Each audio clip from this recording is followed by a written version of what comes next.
prinsip Muhammadiyah itu harus dijelaskan. Bagaimana prinsip Muhammadiyah? Contohnya, di Muhammadiyah itu ada istilah kaidah, ada kaidahnya, yaitu untuk misalnya semacam perkataan atau istilah bid'ah. Istilah bid'ah yang disebut bid'ah menurut Muhammadiyah ini jelas sekali yang tidak disyariatkan dalam hal ibadah. Oke, siap. Nah, kalau kemudian ada istilah di Muhammadiyah misalnya bahwa kunut subuh tidak disyariatkan dan tidak dibenarkan, artinya kunut itu bid'ah.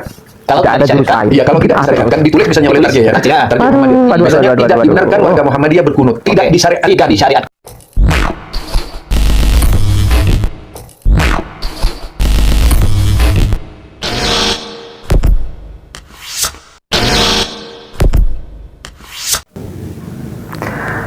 Assalamualaikum warahmatullahi wabarakatuh.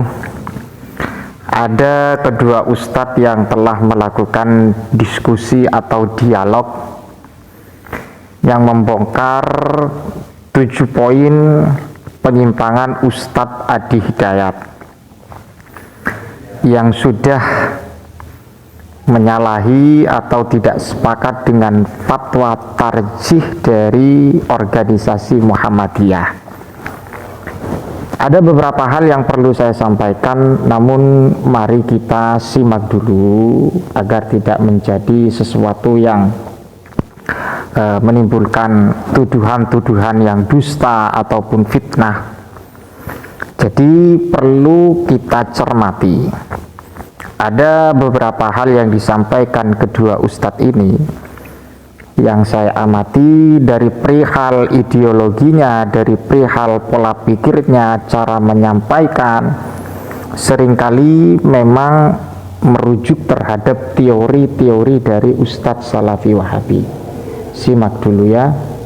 Prinsip Muhammadiyah itu harus dijelaskan. Bagaimana prinsip Muhammadiyah? Contohnya, di Muhammadiyah itu ada istilah kaidah, ada kaidahnya, yaitu untuk misalnya semacam perkataan atau istilah bid'ah. Istilah bid'ah. Yang disebut bid'ah menurut Muhammadiyah ini jelas sekali yang tidak disyariatkan dalam hal ibadah. Oke, siap. Nah, kalau kemudian ada istilah di Muhammadiyah misalnya bahwa kunut subuh tidak disyariatkan dan tidak dibenarkan, artinya kunut itu bid'ah. Kalau tidak ada jurus lain. Iya, kalau tidak disyariatkan ditulis misalnya oleh Tarjih ya. Tarjih Muhammadiyah. Misalnya tidak dibenarkan warga Muhammadiyah berkunut, tidak disyariatkan. Tidak disyariatkan. Iya. Nah, artinya bid'ah. Itu bid'ah. Bid'ah itu. Apa mungkin Ustadz Adi Hidayat pokoknya bid'ah terus, dan kemudian bid'ah ini malah digiring kepada Ustadz Adi Hidayat. Kita lanjut dulu.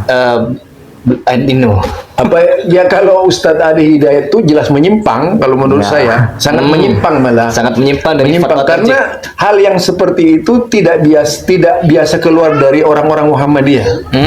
Apa yang disampaikan oleh Ustadz Adi Hidayat ini tidak keluar dari Muhammadiyah, meskipun saya sendiri itu mendatangkan protes dari banyak orang. Tapi saya memaklumi mereka nggak ngerti Muhammadiyah gitu. Masalahnya nggak ngerti paham-paham yang ada di Muhammadiyah.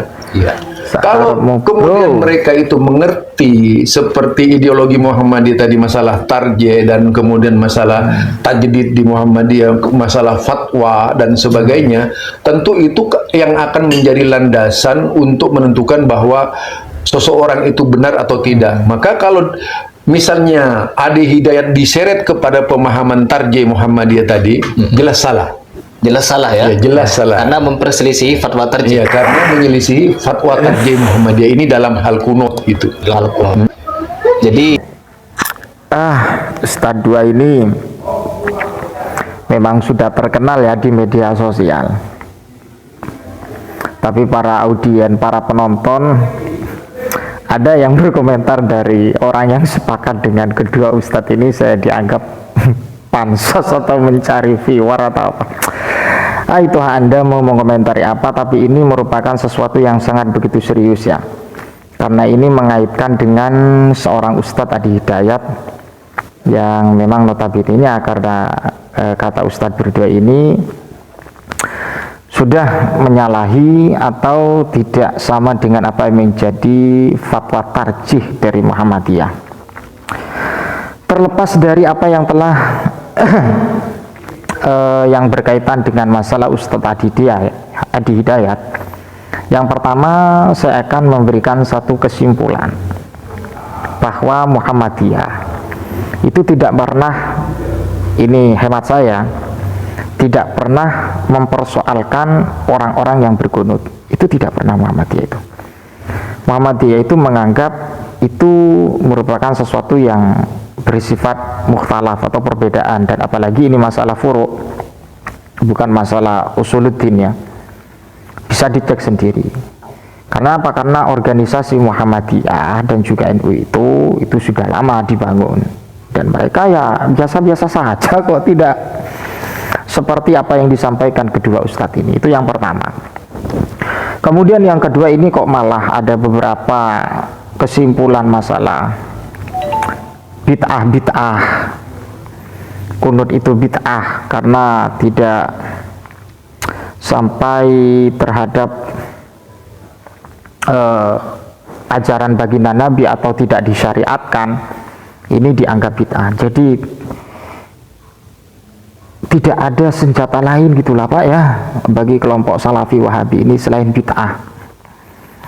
Ya memang kemungkinan besar, bukan kemungkinan besar, tapi yang saya amati dan juga sering kita ketahui bahwa mereka itu memang mempopulerkan yang namanya bid'ah atau mendeklarasikan yang namanya bid'ah.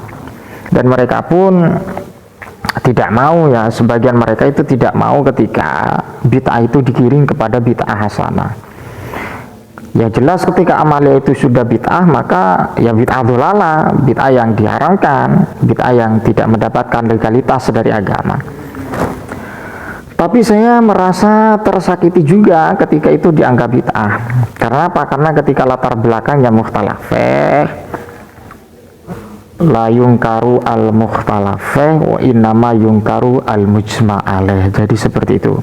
Kalau dalam rangka atau dalam ranah mukhtalafeh tidak perlu dipersoalkan, dan apalagi mengklaim dirinya paling benar dan menyalahkan orang lain, ini kurang apa ya, kurang begitu baik juga ya, bukan begitu baik tapi ada kesalahan lah. Kenapa? Karena ketika wujudul ikhtilaf maka pasti mereka juga mempunyai dasar-dasar. Sebagai bukti bahwa bagi orang yang memang berkunut ya, apalagi masalah ini kok dianggap bid'ah, ya memang beda lah dari kelompok sisi Salafi Wahabi itu yang memang menggaung-gaungkan qala Rasulullah, qala Allah Ta'ala.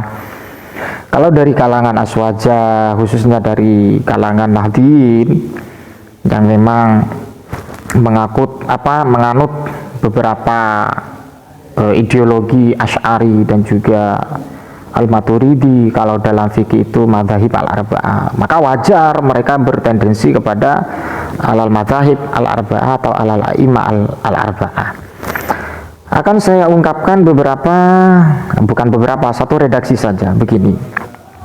Wa madhabuna asy-Syafi'i. Jadi madhab kita asy-Syafi'i, innal kunut, ini dalam kitab Fiqhus Sunnah ya. Fiqhus Sunnah karya dari Said Sabiq ya. Innal kunut fi sholati subhi ba'da ruku'i minar ruku'i as-saniyati sunnatun. Ini sunnah bukan bid'ah ya. Apakah ini ada dasarnya? Ada. Lima rawahu al-jama'atu ila Tirmidzi an Ibnu Sirin an Anas bin Malik su'ila hal qanata an-nabi sallallahu alaihi wasallam.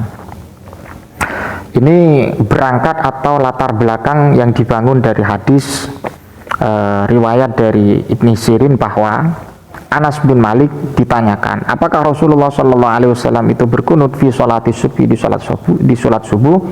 Faqala, maka menjawab Anas, na'am, iya. Kemudian ada pertanyaan lagi, faqila lahu qabla ruku' au ba'dahu. Kunut itu dilaksanakan atau direalisasikan setelah kunut atau sebelum kunut, sebelum ruku atau setelah ruku? Qala, menjawab Anas, ba'da ruku, setelah ruku. Jadi kalau memang dituduh ini bid'ah, dianggap sesuatu yang melanggar agama, ini salah. Ini salah. Tapi kesalahan ini sesuai dengan manhaj mereka. Mereka itu ya tidak mau melihat dan mencermati apa yang telah menjadi disiplin keilmuan dalam madzhab al-arba'ah. Jadi seperti itu Pak ya. Sekian yang saya sampaikan. Salam kepada Ustadz kedua ini. Mudah-mudahan diberikan kesehatan. Assalamualaikum warahmatullahi wabarakatuh.